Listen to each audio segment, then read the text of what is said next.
Pakara here, and first of all, we're in September now, which is definitely illegal. Like, I can't believe we're already in the last third of the year. Like when I started out on this hiatus journey, I was just kind of like, oh yeah, a year is a lot. Like I can do so much in a year. And granted, I did a ton this year, but like the fact that I'm down to the last 4 months, really the last 3 months, because like September is pretty much over.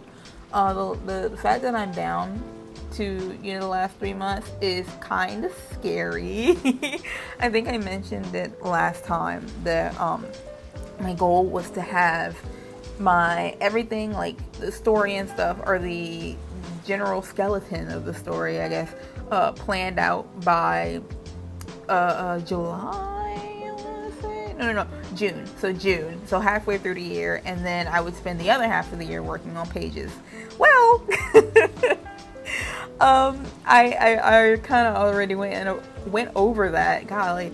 Okay. Also, I just need to mention that I'm not really scripting this episode, so I'm gonna be rambly, and I'm trying to have it be more low key, but I already started off hot, so I already started off like energetic as hell. And I don't even know why or where the energy came from, but yeah, so I already went over a lot of it in the Creator's Crisis video, which is came out August 3rd. It doesn't even feel like it was that long ago, but it was definitely like, it's pretty much 2 months ago.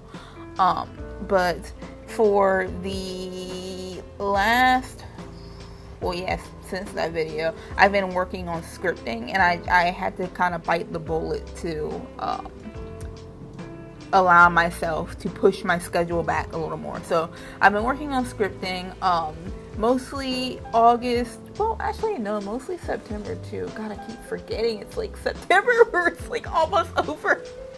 Because I literally the other night just finished scripting chapter 19, and I originally wanted to have, in August, I don't know how I was trying to do this, but in August, I originally wanted to get like 7 to 8 chapters like fully scripted. I believe that was the goal.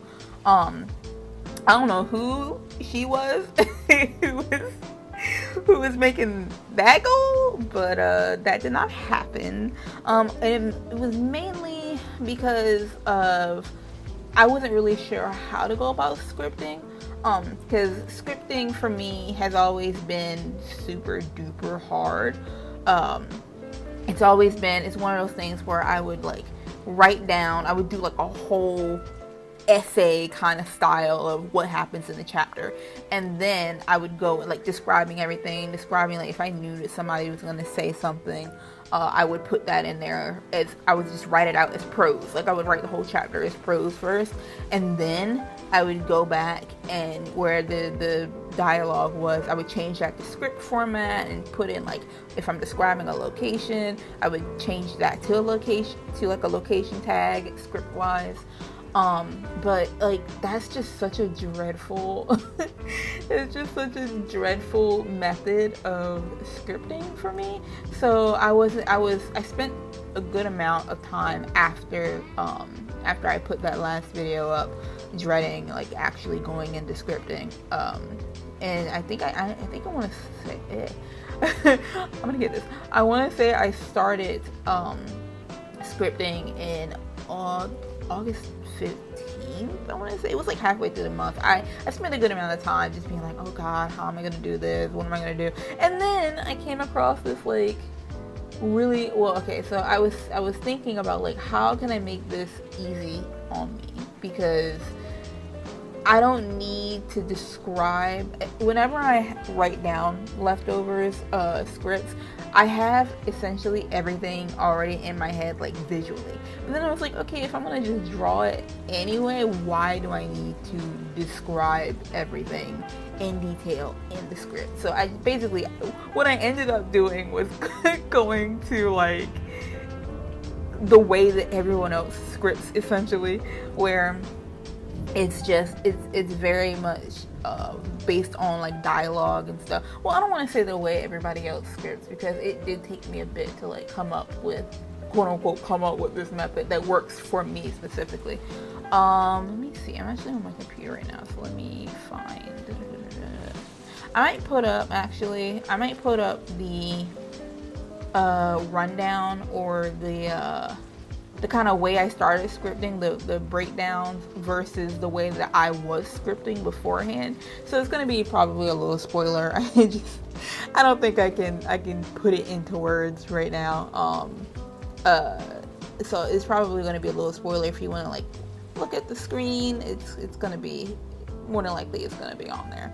But yeah, the way I was scripting before was rough, and I don't ever want to go back to that. Now granted, I can't really say I don't ever want to go back to that, because you never know what's going to happen, but I definitely enjoy the way I script now. Like, it's so fast too. The way I do it now, if you look on the look at like the picture or whatever that I put up, I go through, I list out all of my locations first, and then I go break those locations down into scenes, and then like going through the whole chapter, and then I break each of those scenes down into actions that happened in the chapter, and then after that, under each action, I put the dialogue that plays out there. And then I don't know why it took me so long to like realize that I could just do this, but in the Google Docs comment, or in the Google Docs, I can use the comments and just put like more details. Like if I want to establish something, or I want to come back to something later, or I'm not really sure about something that I want to do, I could put it in the comments section in the margins, instead of having it like take up the whole or take up more pages. Because I don't know about you guys, but whenever I see my scripts get super like mad long, whenever I see it's like, oh, it's 25 pages now, whoops, it stresses me out. And that was what was happening with the old scripts, because I would just write it out in prose first. So really glad I'm not doing that anymore. And I'm really excited about like the way that I'm scripting now, and what I'm scripting, honestly, because like I'm pretty sure I mentioned this I think I mentioned at the end of last episode that it really has been really comforting to really it's been super comforting to have the entire season like planned out, or have like the synopsis, just to know where the entire season is going. I still have to plan out season 2, but I'm trying to get season 1 all scripted out first. And right now I'm on episode 20 out of computer. Where are you? How many episodes do I have? Approximately 39. So I'm on episode 20 scripting wise, out of 39. And at the moment, the only thing I have to do right now for episode 20 is to, well, not the only thing. I still have to put like the actions in there, and then it's dialogue. Like it's so much easier to script now. Man, I was gonna, like, okay, one of the major reasons why I wasn't, it took me so long to make an episode is because I wasn't sure what to talk about, because I'm just scripting and making pages now, and a lot of that has spoilers in it. A lot of that deals with spoilers, so I wasn't sure what to really talk about. But like, I could do a whole episode on like, probably not a whole episode, I don't, depends on how long the episode is, but I could do a whole episode on just like the amount of catharsis that I had from this new scripting method. It's just, God, it's just so much better, and I'm having so much more fun with it, especially with like the comments on the side. So I be cutting up in the comment section in my scripts, because I can like put in like, oh yeah, this is gonna happen in the future, or oh, I want this to happen, but man, to hell with this. It's just oh God, it's lovely. It's lovely. I don't want this first section, because this episode is going to be broken down into 2 halves. the first part, obviously I'm talking about the hiatus and what I'm working on now. But then the second part, I'm finally going to be doing this Q&A that I was talking about last episode. And I think the episode before that, I was supposed to make a Q&A. But the Q&A comes from the comments and like people in my Discord and stuff. So I'm finally going to be answering those questions. But just wanted to get past the first part of this episode, which is all me talking about my hiatus and everything. Let me see, scripting wise, I think that's pretty much it. It's comforting to have the entire first page season planned out. So okay, my goal right now is to start in October. As soon as October hits, my goal is to start working on the actual pages so I can build a page buffer, because I think it was like this time in 2020. Yeah. Now granted, I was unemployed in 2020, so around this time. So I had all the time in the world, but I did have a lot of anxiety around working on leftovers. So it took me, I think it was in November when I started actually, because that's when I did my detox. That's crazy. It's crazy to think about. So November and December is when I got my 4 chapters done for leftovers that I posted up until August of last year. So that was, man. Either way, I'm gonna be starting in October. I'm gonna be starting as soon as October hits. I want to start making a page buffer, and I need to be kind of like more on it because I have a job now, so I have to kind of work where I can. And the job is also super busy right now, so again, gotta work where I can, gotta work with the energy I have. But I am simultaneously excited and also incredibly nervous. In fact, if I decide to go with this idea, it might be me working on pages for the speed paint in this video, because I have half a mind to just start like remaking the pages for chapter 17 in kind of like with the new script format or with the new script or whatever, just to break the seal before October starts, because I don't want to be working on scripts until October 1st and then suddenly like, oh, gotta shift gears to pages, I gotta like break it. I gotta break myself into this again, because one thing I realized that is crazy to think about, another crazy thing to think about, I haven't worked on a page of leftovers since last November. That is bonkers. I sweat thinking about that. Cold sweat thinking about that. I haven't drawn a page of leftovers since last November because, at that point in time, actually it was last October.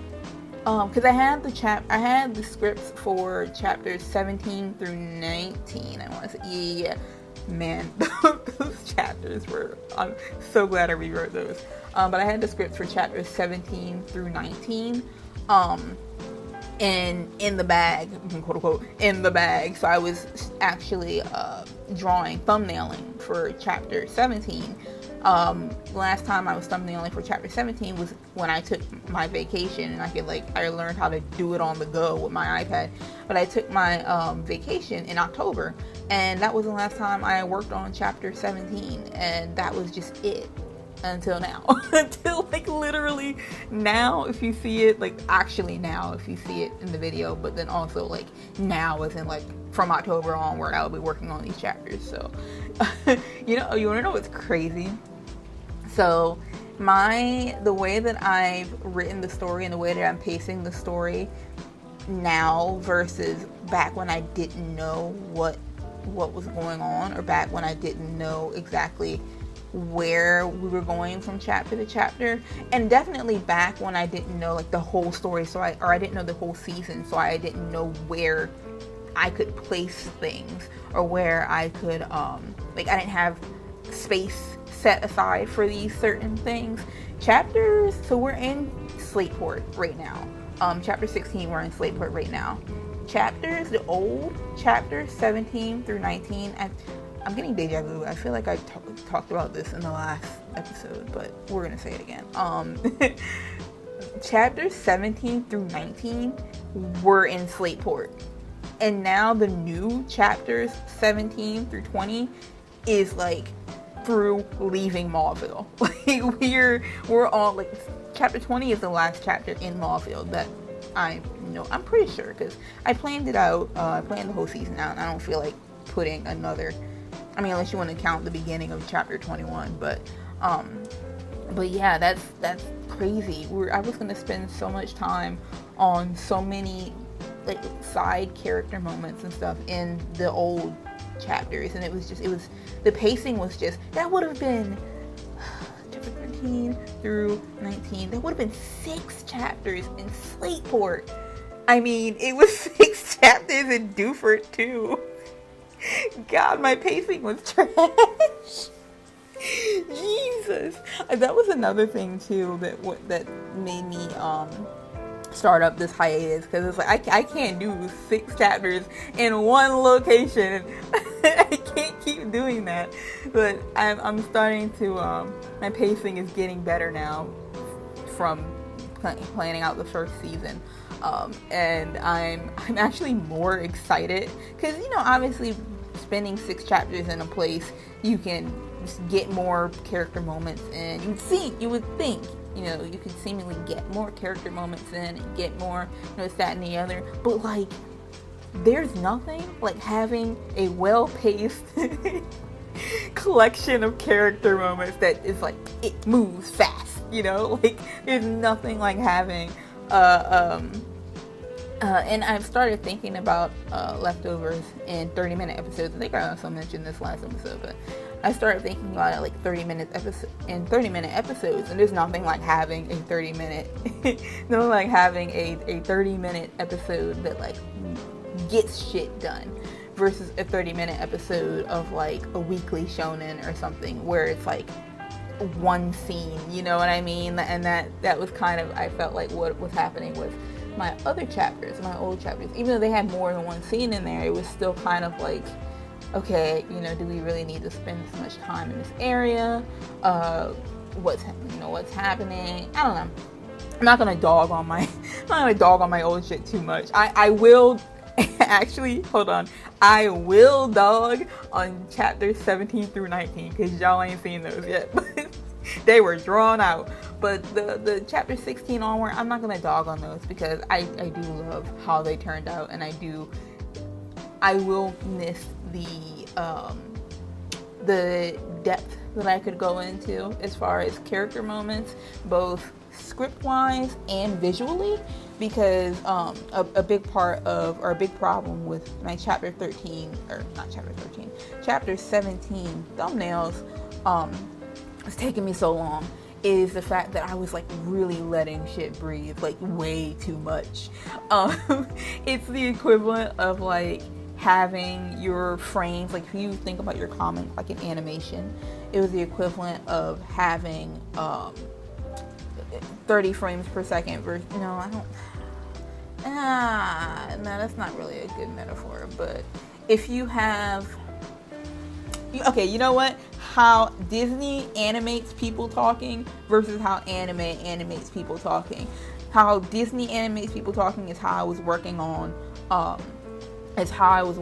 like chapter 7 or chapter 17 thumbnails, where you can see like individual mouth movements and stuff, and it's just more time spent on getting from individual movements to movements. But like how anime, they're efficient with mouth flaps, sometimes to a detriment, but whatever, where it's like, okay, we have two movements, and that's essentially what like comics are anyway, where it's like you're never gonna see all the frames of a movement in comics unless they're like making it in animation, you know what I mean? But you're never gonna see all of the frames, so you have to like depend on your audience to just fill in the blanks. And I think I'm starting to, well, I can't even say. I was gonna say I think I'm starting to trust my audience to fill in the blanks more, but like I haven't thumbnailed since last November or last October, so I can't say shit about that yet. We'll see. We'll see. Maybe you'll be seeing right now if I have that as the speed paint for this episode. But yeah, that's basically where I'm at with like thumbnailing. Oh, okay. Also, I think this is gonna be the last part of this section, but I have been feeling this weird disconnect, and I think it's because I'm working on scripts, and I've been working on hiatus and stuff this entire year. And now that like the 100 days, for those of you who are in the 100 days or in the Nuzlocke forum or Nuzlocke community, you might know about the 100 days challenge of working on your comic, where you have to work on your comic 30 minutes each day for 100 days.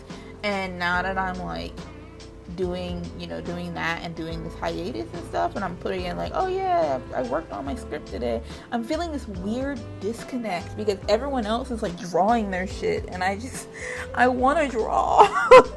I want to draw, but I also feel like I need to get to a certain point in scripts, because that was the reason why I went on this hiatus. But I'm not even sitting here and act like in the same spot that I was beforehand if I don't get these scripts done, because my plan is to get up to 20 finished by the end of September.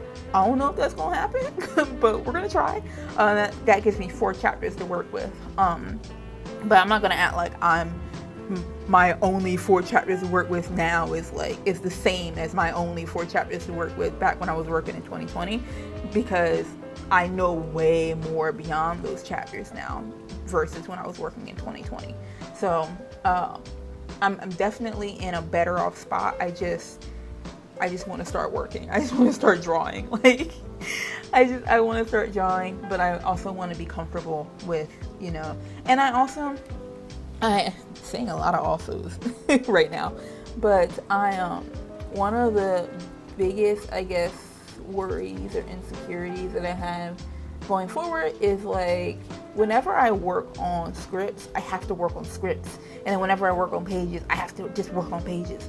And I'm like, I want to get to the point where I can do like both, where I can like spend a week working on pages and then be like, okay, I'm gonna work on scripts next week, and then go back and forth.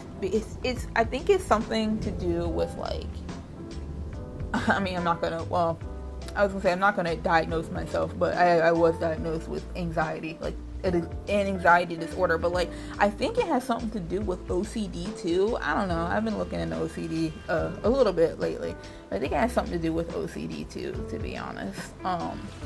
Where I'm like, I have to keep the phases that I work in like super organized. I can't like mix and match them. I gotta try it first though. So if I try it and it's fine, then disregard what I was saying. But like, yeah, I gotta try it first. Because I've never done that before. Usually when I'm working on pages, I am just working on pages, and then when it's time to work on scripts, it's a hiatus. It's time for me to go on a hiatus. So, or I have pages in a buffer and they're going up. So and maybe when I get on the other side of this, I might just realize that I have to keep that, that pattern. I don't know. I'm just talking a lot of hypotheticals right now. Let me go ahead and get into this Q&A half of this episode. We're already 24 minutes in. Damn. So the Q&A half of this episode is going to be I'm just gonna treat it like a live Q&A, because I had answers set up, but like, I don't want to sit here and read from the and I also didn't answer all of the questions when I had my answers set up, so I don't want to sit here and like read off like robotic some and then not have robotic for others, or not have a script for others. Not necessarily robotic, but like, yeah. So let's get into this. I actually broke the Q&A down into sections. I have the first one is world building, the second one is characters, and then I think it's just okay, and then there's just miscellaneous. I think oh, I guess you can call that process. I don't know. I switched them up at the last minute because I realized that some of these questions are asked by different people, but they're talking about the same things. So I ended up switching them up a little bit and messed up my sections, but that's okay. So yeah, okay, first thread is world building, and the first question is, how much do you go out of your way to change things about the Pokemon world and its reasoning? What specific details do you need to think about? So, okay. It's gonna be interesting answering this on the fly, but it depends. So when I first started out working on Leftovers, I was definitely just sticking to like the Pokemon world. And I was just sticking to the games and whatever they had, and it was it was kind of hard when it came to my want to like make the Pokemon operate like actual animals versus like game stuff like leveling and typing and stuff like that, or even when you use an item to like level up your Pokemon, you know, it was a lot of disconnect there, a lot of dissonance there. But I worked most of that out during this hiatus. But in the beginning, it was definitely very much like rudimentary, working on game stuff, or working off of game stuff. Like you can even see that in the evolution of my of the way my towns and stuff look, where it was more so in the beginning of chapter 1 through, I want to say chapter 1 through like chapter 6, because even Dewford looked more like the island than the game. But I didn't really think about like more. I don't want to say more than I needed to, but I didn't really think about like a ton of other stuff. Like obviously the obvious things, like what kind of Pokemon, or what Pokemon are other Pokemon based off of, and how can I switch that up, and how do I draw that. It was basic stuff. Nowadays though, I think about way more than I should. I think about stuff like one of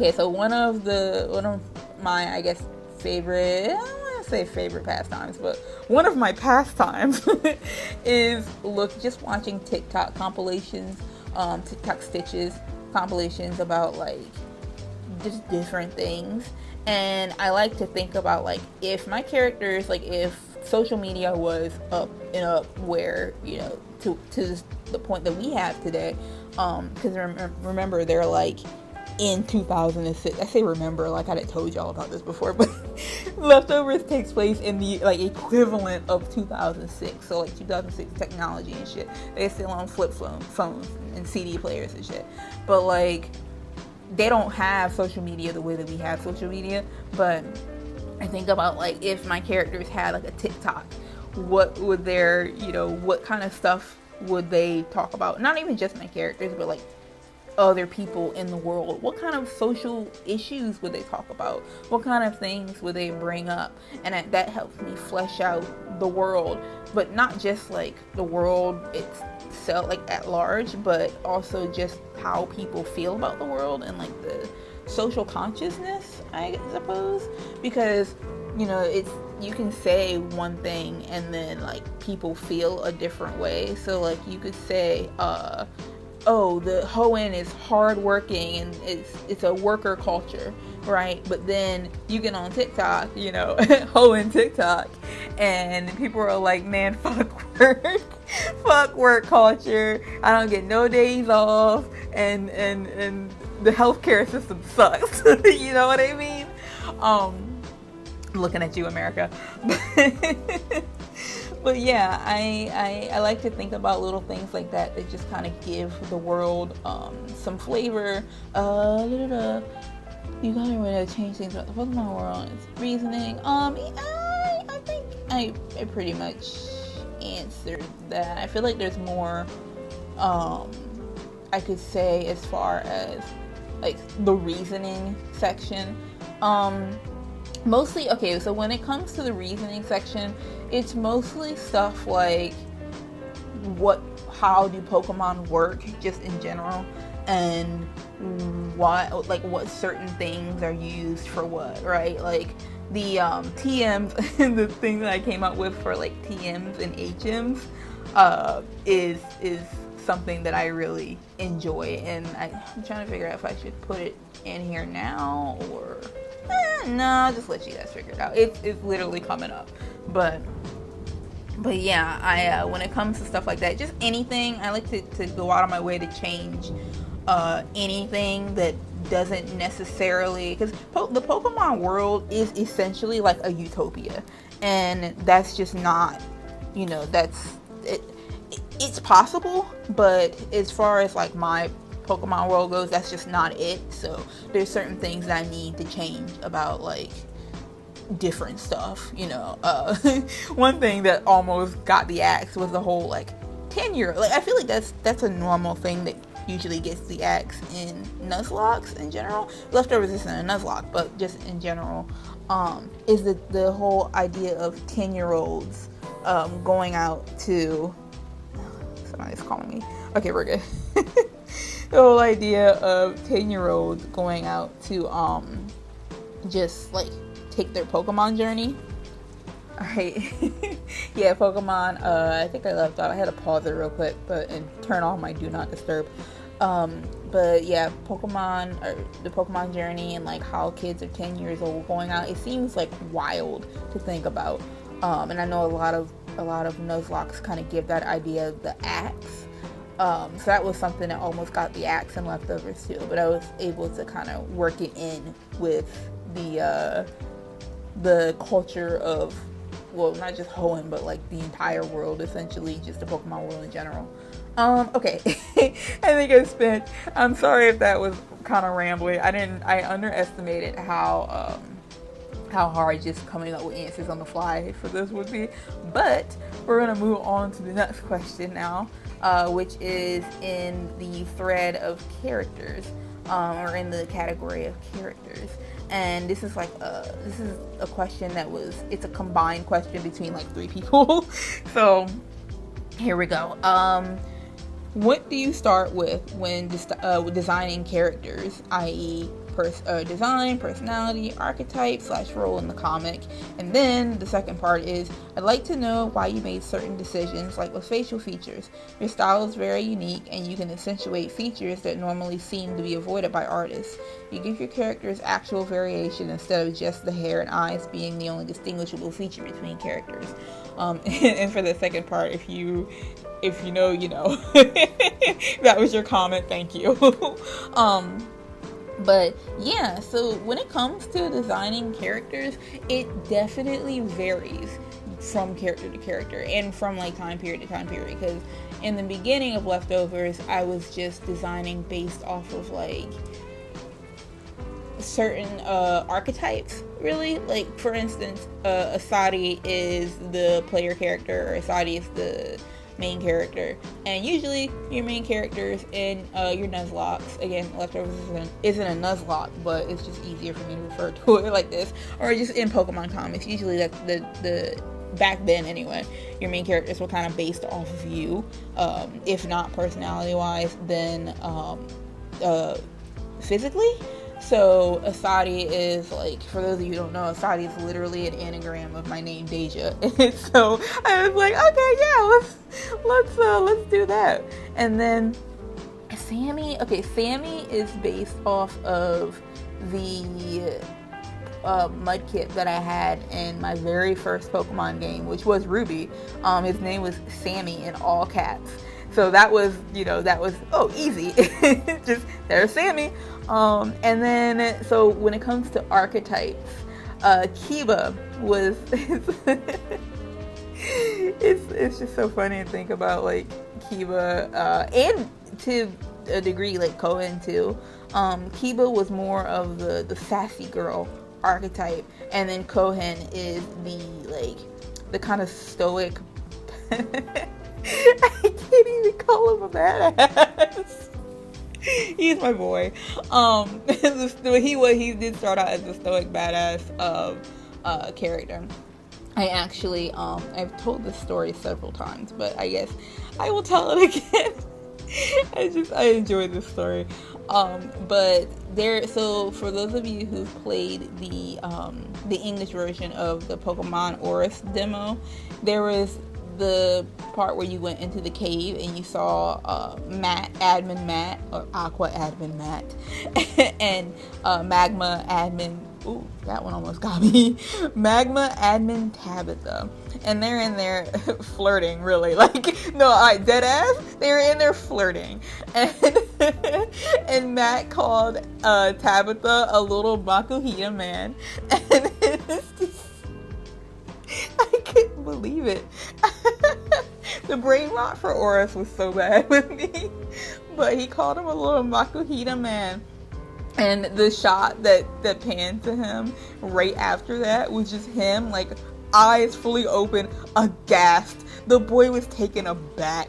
And it was just like him and his, his red eyes or whatever. And I was like, yep, I gotta have an angry Makuhita character. Like a little angry Makuhita character with red eyes. I felt like I needed it. And that's how Kohen was born. So he has definitely the most flavorful origin of the main characters, like the main four.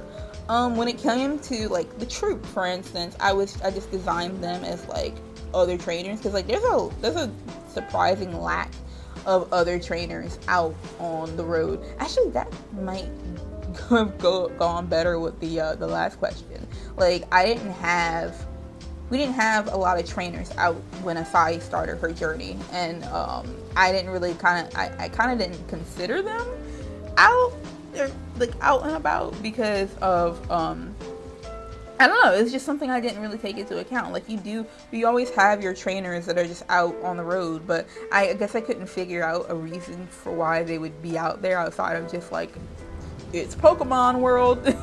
And I know Asadi doesn't really like battling like that, so I just kind of omitted them just in general.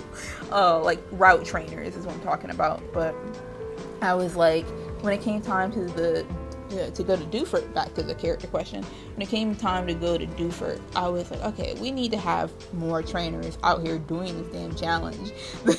Outside of like Asadi and May and Wally, and then Danny and Brendan, obviously. But I was like, all right, we need to have more trainers. So I decided to just like design some random trainers. And as I was like working with them and designing them and stuff, and coming up with their archetypes, or not archetypes, but coming up with their dynamics, I realized that like I was also at the same time sorry I had to think about how to phrase this. So I was coming up with the trainer troop at the same time. When I was in college, I was also being like welcomed into this group of friends who were like childhood friends, and for me that is very much not something that I am used to, like being friends since childhood. I've had friends since high school, but like still connecting with your friends from like early elementary and beyond, that's I barely talk to my my family members, but yeah, they just kind of like, they adopted me into the group. It was a found family. And so I was like, oh man, these kids, what if I made these kids like a found family too? And that's how the troop was born, from that. Your style is unique and features. Okay, so when it comes to what do I start with when designing characters, it varies. It really is just like, it could be whatever. Even like back then, but like even still now, it could just be whatever. But when it comes to like facial features and stuff, so my idea when I design background characters, and maybe this is something that like it's one of those things where it's like, oh, stick a quarter up your ass, you played yourself or not, because I can't undo it now. But my number one philosophy with making like just characters in general, but specifically background characters, is that I want everyone to look like they could be the main character of their own tale. You know, like, you know how you have an anime where it's just like all these characters with super colorful hair and shit, and then you got like homie in the back with just like a brown mop top, and it's like, oh, okay. We know who the main characters are. I don't want to have that, because like every last one of us in this world is unique looking, you know what I mean? Unless you have a twin, but even then you're still unique looking, or unique acting at least. So I want all of my characters to look like we could just like hop, because like Asadi doesn't look, when you look at Asadi, she doesn't look that unique, or she doesn't look that like, I don't know, crazy looking, you know what I mean? So I want everybody to, whether they're, you know, mundane looking or not, I want everyone to look at least on par with each other as far as like main character ability, you know. Okay, use characters actual variations, so just the hair and eyes being, so I come from, I was gonna say I come from a school of like character design, but I really don't. I really don't come from, I was about to lie to y'all, that's crazy. But I mean like mentality wise, and in that case that is the truth. But I like looking at character design, and I like studying character design for from animation and stuff, and there's a lot of like variation in there, and it's all about shapes at the end of the day. I don't look at a character, or I don't like make a character and I'm like, oh yeah, I want, you know, do I even bring this up? Yeah, why not? I don't look at a character and I'm like, oh yeah, I want a black character, and then I'm like, okay, well their skin is, you know, one of these shades of brown, and then also, you know, black people usually have like rounder noses. I don't do that too much. It's usually just kind of like building shapes, and then like, oh well, I need a tan character today, like, you know. I'm always hesitant to bring this up because I don't want it to come across as like, I don't see race, you know what I mean? But that's just kind of like, I don't, especially since we're talking about the Pokemon world, stuff is different in the Pokemon world, so it's not like we have, you know, different races and stuff.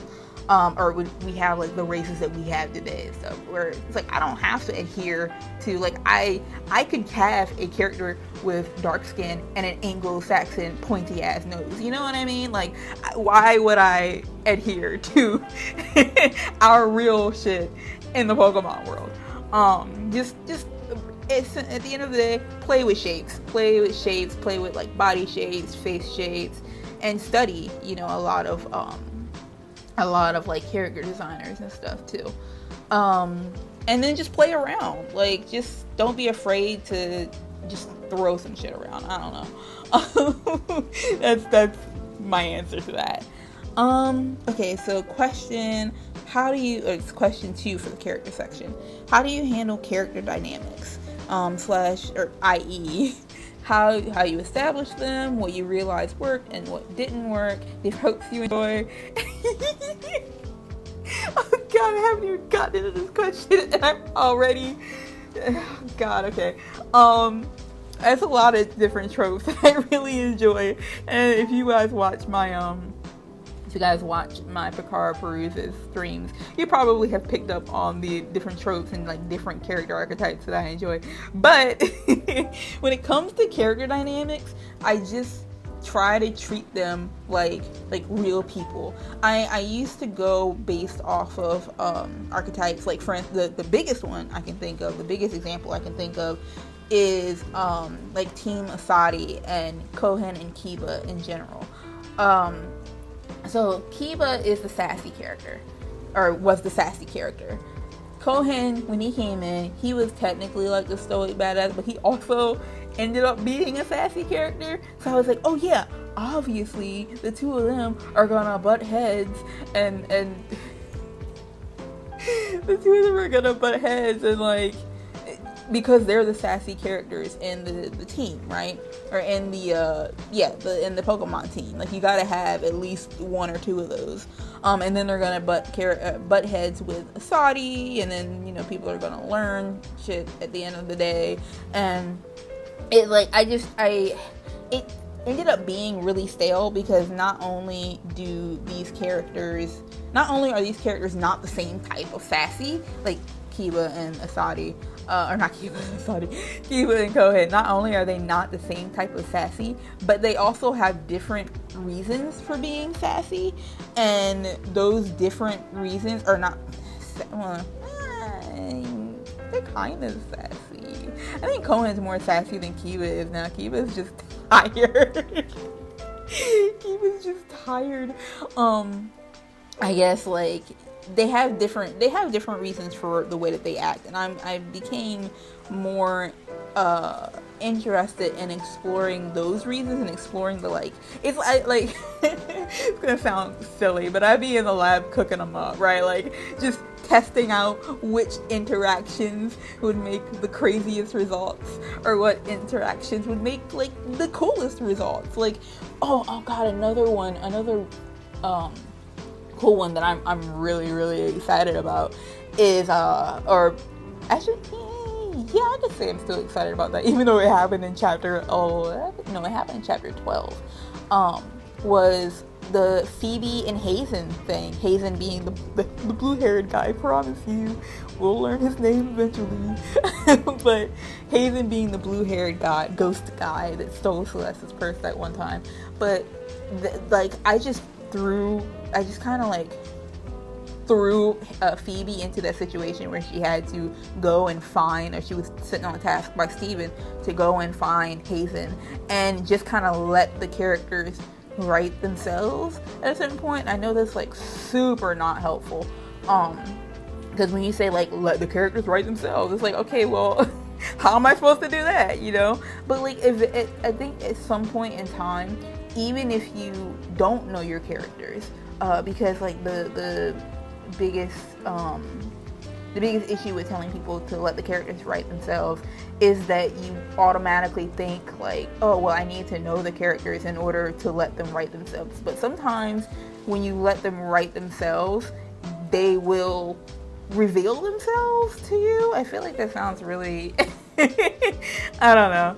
I feel like that sounds I can't think of the word for it, but yeah, sometimes they'll reveal themselves to you, and like, that's what happened with Phoebe and Hazen.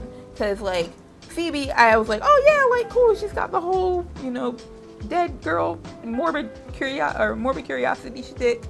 But then having her interact with Hazen, that's why I say, like, it's like a chemist. It's like a being in a lab and just mixing chemicals. Like, having her interact with Hazen revealed, like, oh wow, she's actually kind of lonely as an aberrant, you know? Like, just, I'm so excited about that relationship. But yeah, I just, like, and you don't even have to just experiment on your actual chapters too. Like, you could just do, like, a little side story where you're like, oh yeah, I'm gonna write a little drabble with these two characters today, see what happens, you know?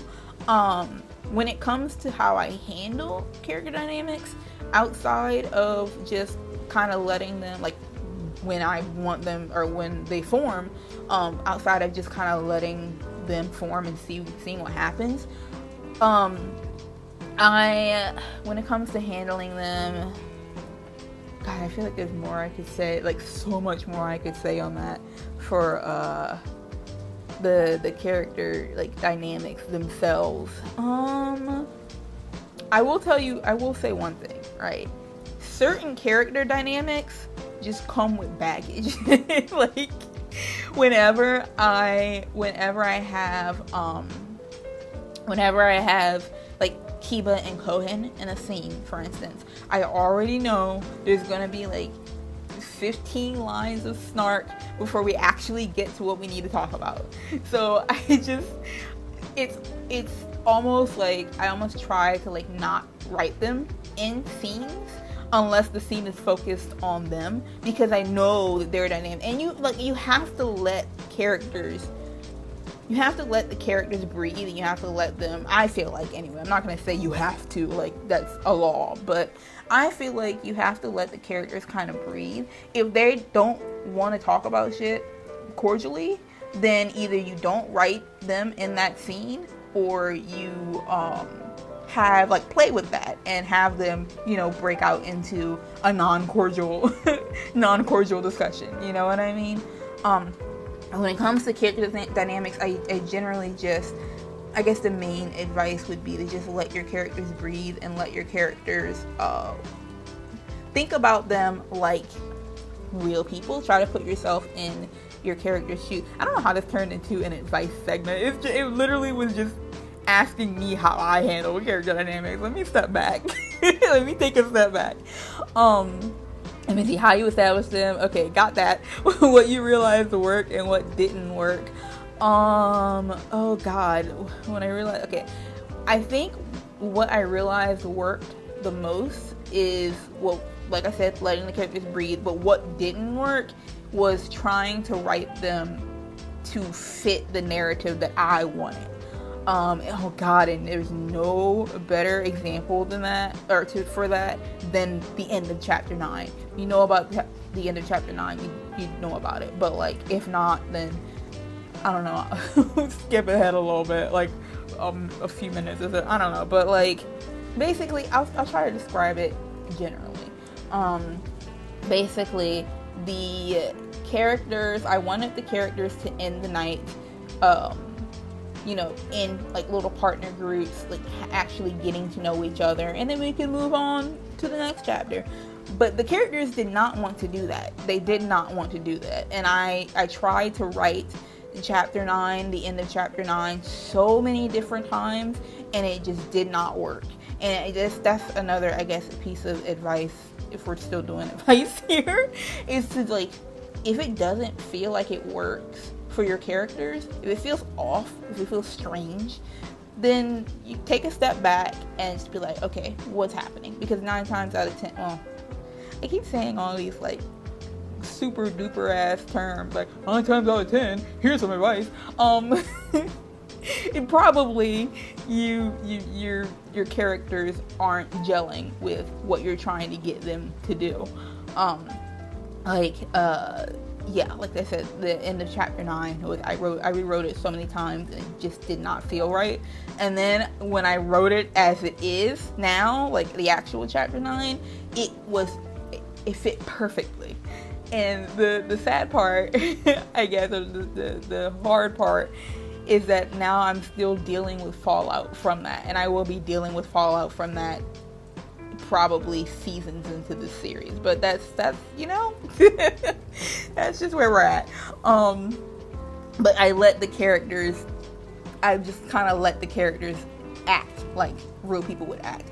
I guess, okay, last time I give some advice. Actually, that's so funny because the next question is any advice? So I guess I am giving advice.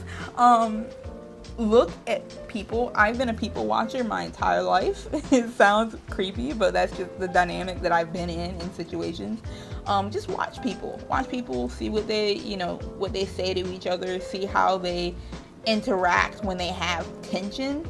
Has been a big thing that's helped me out a lot. When there's tension between people, see if there's some people that just aren't really rocking with the people that they have tension with, or that they act kind in the face of people that they don't really have or that they have tension with. If they're nervous around them, I guess how people interact when they're truly, truly happy in the presence of somebody. Like, just people watch in general. It's people watching is, and you don't even have to do that with like people that you know. God, that sounds so creepy. I promise you, I'm not. This sounds way way creepier than it actually is. You can like go into the mall and just like sit there with your headphones in and just watch people interact with each other. And it doesn't have to be a creepy thing, but people watch if you want to like work on handling character dynamics and stuff. Because ultimately, when you're writing these characters, you're kind of like getting to know them, but at a certain point in time, they might as well be strangers to you, right? So, what's the difference between writing your characters and like watching strangers in the mall? Oh God, that's a wild ass segment. Okay. I hope you guys understand what I mean by that. I'm moving on though. Golly. Alright.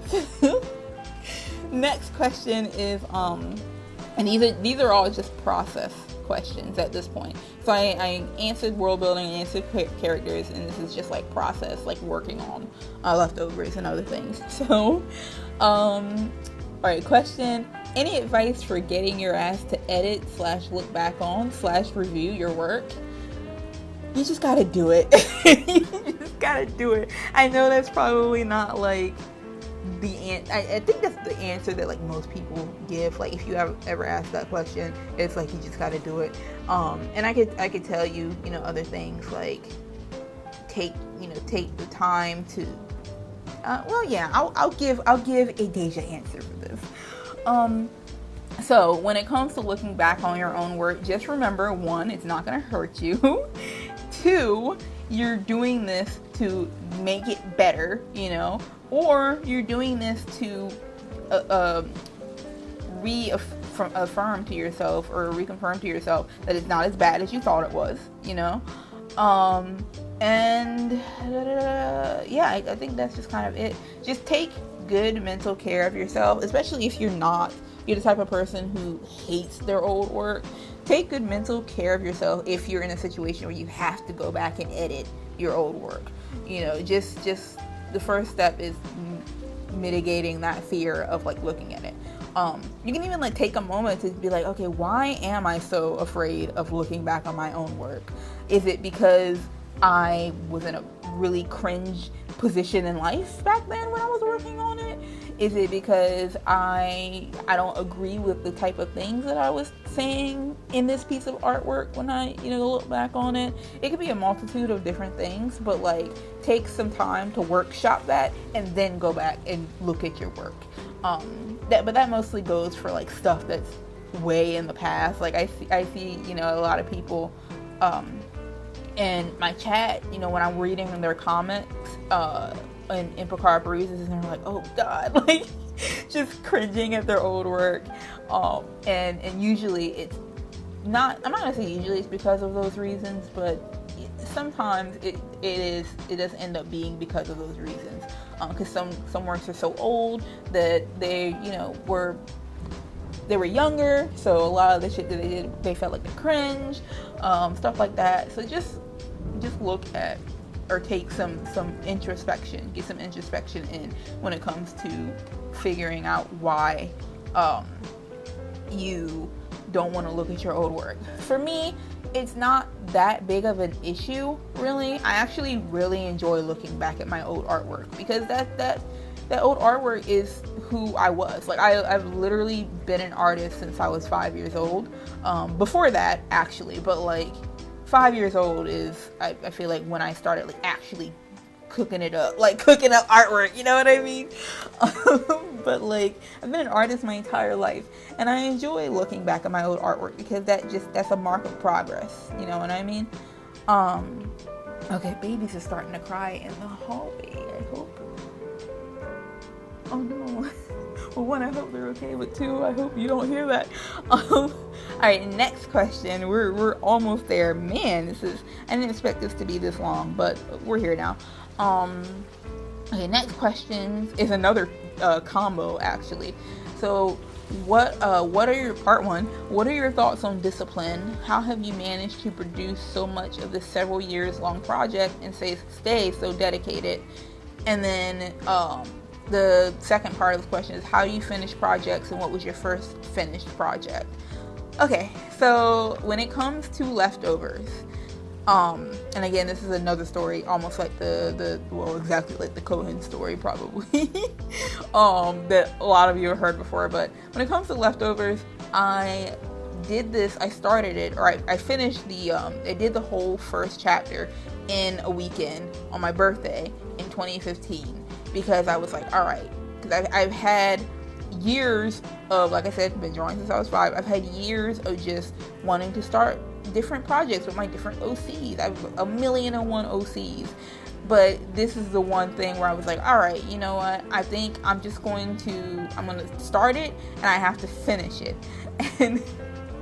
And so that originally was just like, oh yeah, this is a little Pokemon project. It's probably not going to last me until, like, after I get out of college, or I think it started with, I have to start this chapter and finish this chapter, and then I finished the chapter and it felt kind of great. So I was like, all right, you know what? I'm going to do this series, and then I'm going to, finish it. All we got to do is go through Hoenn into Evergrande, and now I'm 7 years into it. So, and it's just because it's just been growing and growing and growing.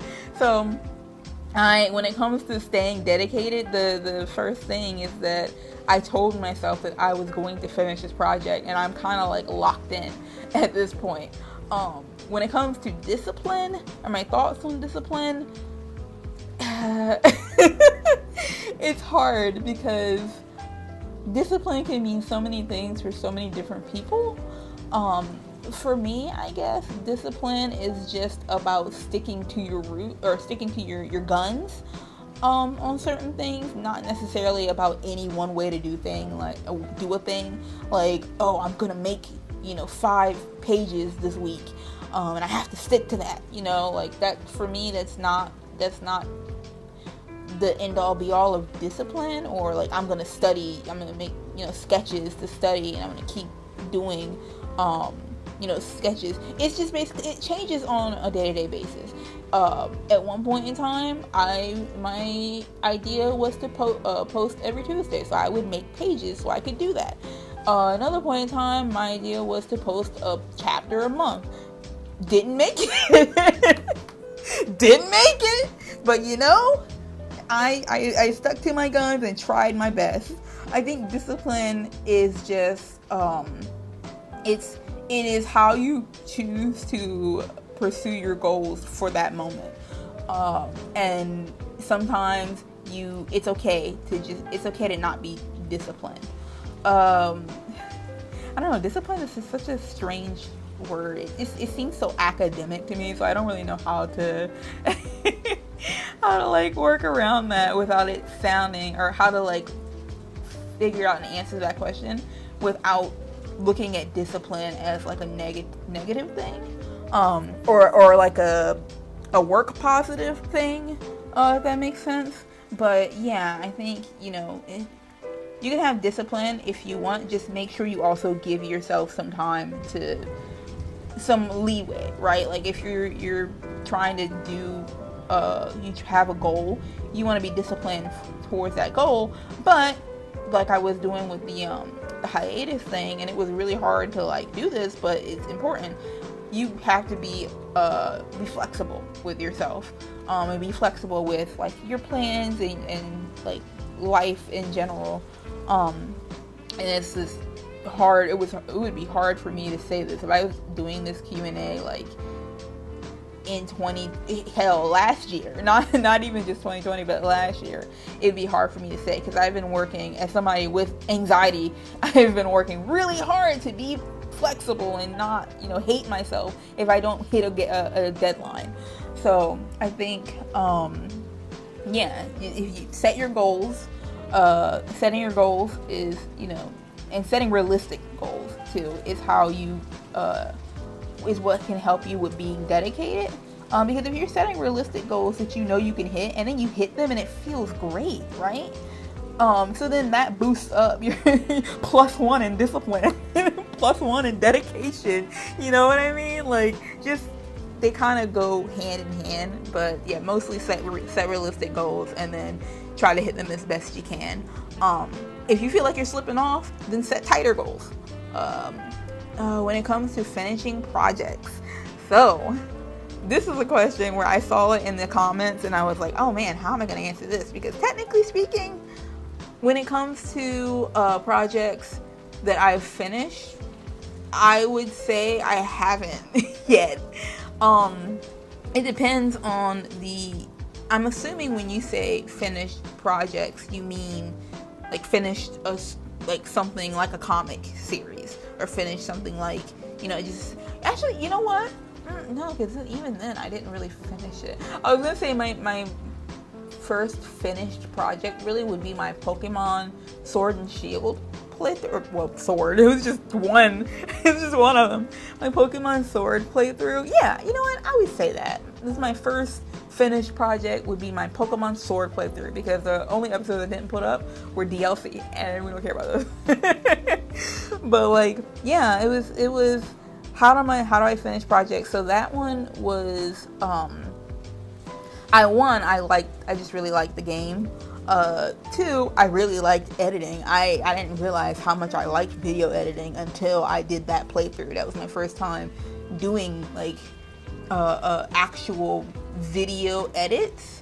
I've animated before, but like as far as editing video, that was my first time, and that learning experience really carried me through. Yeah, actually, learning experiences, because Leftovers started as an improvement project too. Learning experiences overall are what tend to carry me through projects nowadays. Anyway, like whenever I feel like, oh, this is getting stale, I don't know, where I'm going from here, I just think about, okay, what can I learn? And that even goes down. That's not even just art. That even goes down to like writing. It's like, okay, whenever I feel like the chapters are getting stale, I'm like, all right, what can I learn about these characters? What can I learn about this where we're at right now, the location that we're at? What new thing can I learn about what I learned last time? You know what I mean? That really helps out a lot as far as like pushing my way through things. Because I guess you could say like each chapter is a separate project. Each chapter is an individual project. So I hope that answered that question, because the last one is, what inspired you to start creating Leftovers vlogs? So I have always wanted to do kind of like a vlog type series of like just whatever. I have several different started. Why can't I get that word out? Several different started vlogs across YouTube that you'll never see. You might one day. I don't know. We'll hold out for it. But I have different vlogs. Like I started vlogs in college. I started vlogs in college when I was doing my learning Japanese. I started. For any of you guys who know what a BJD is, a ball jointed doll is, I used to do BJD videos on this channel, actually. Lots of private shit on this channel. But I've always wanted to create something that I could use to like log a thing. And it wasn't until I came across Kayez, who I've mentioned several times before on this channel. Kayez Hell. I'll put the link in the description. Kayez, and then also like several different other webcomic creators through Kayez, that I realized, you know what, I could probably I could do something like this. I could, just, even if it's just me rambling about stuff, because that's what a lot of like Kayez Makes Comics, I think is what the original series was called, where they were working on their Lucky series, and it was just them rambling about like different problems they would come across, and it wasn't even like structured in any kind of strong format, but that shit got me through. That shit got me through a very tough year. And I was like, damn, if I could do something like that, not so much aiming to, get people through shit, but like if I could just do something like that to where I could put that out, I could put my because I'm also a very I don't want to say secretive, Well, yeah, I usually am a pretty secretive person. I don't talk to people about my feelings that much, um, until I went to therapy. But I don't talk to people about my feelings that much. So usually, leftovers is my outlet for my feelings and my outlet for like things that have happened to me in life, and just how it goes. But I was like, man, if I could just have that in a format that takes less time to make, because like leftovers takes a while, if I could just have a little area to my little corner pocket of the internet to rant about my leftovers stuff, and to rant about my comic process, because this is like a leftovers is my first comic, but then two, webcomicking is a strange thing when you think about it. Like you just really out here like writing the script, making the sketches, making the pages, and just putting that bitch out. Like it is definitely, especially if you're doing it yourself, and especially if you're making fan comics, it can be a wild experience of just that some people might look at and be like, oh, there's like limited returns on that, because like I can't make money off leftovers, or you can't make money off of like your fan comics or your fan games. Like fan games is another one too, so it's nice to have a place where I can like dump all of my processed thoughts about this. But I had the perfect opportunity to do that this year with with my hiatus, and how crazy that shit ended up being. And yeah, I guess I just wanted to, yes. Yes, all of that. I kind of lost the plot. I've been going on for an hour and 11 minutes, but I kind of lost the plot there for a second. But yeah, so yeah, I think that is it for this episode. Hopefully the rambling wasn't too much. It's definitely like, it's probably different volumes and shit, because I've been having this phone like on the table in my face across the room. Like for those of you who don't know, I which all of you actually, I record these on a phone because my poor Yeti microphone is just not it. So I have to record them on my Google Pixel. But yeah, that's it. That's really it, really. I hope you guys are starting your fall off right. Where are we? We're in fall, right? I know like fall starts in like some weird time. Like we always think of fall as like when school starts. So Labor Day is fall forward, but like it's still, summer at a certain point. So I don't know when fall officially starts, but I hope you guys are doing well, and I hope you guys are enjoying that, or whatever season you're in, any time zone or whatever. I'm gonna go. I'm gonna go. Wait, okay, one thing I want to say. This is so random. Why didn't y'all tell me the Walking Dead games were so good?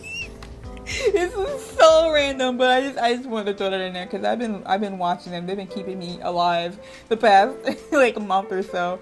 I've been watching RDC One World, and Berlisi play Walking Dead, Telltale's Walking Dead. That shit is so good. Like, for what? Like, why is it so good? Anyway, alright, this is gonna be Pokara /Asian Doodle signing out. Bye!